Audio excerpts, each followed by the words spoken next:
బాలీవుడ్ నటుడు సైఫ్ అలీ ఖాన్ పై దాడి ఘటనలో విస్తుపోయే విషయం వెలుగులోకి వచ్చింది.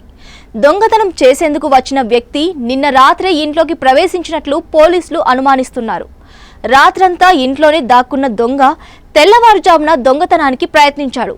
సైఫ్ పిల్లల బెడ్రూమ్ దగ్గరే దుండగుడు పని మనిషితో ఘర్షణ పడినట్లు తెలుస్తుంది.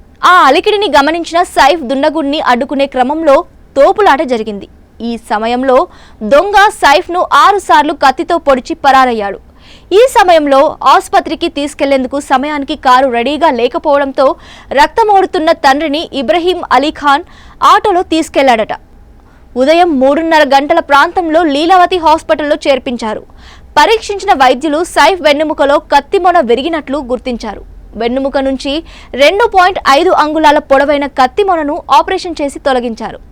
మెడపై అయిన లోతైన గాయానికి ప్లాస్టిక్ సర్జరీ చేసినట్లు వైద్యులు వెల్లడించారు.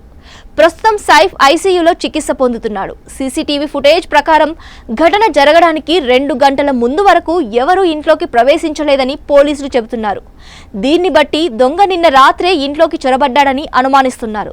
దీంతో సైఫ్ శత్రువులు ప్లాన్ ప్రకారం అతనిపై దాడి చేయించారా లేదా తెలిసిన వాళ్లే ఈ పని చేయించారా అనే అనుమానాలు వ్యక్తమవుతున్నాయి.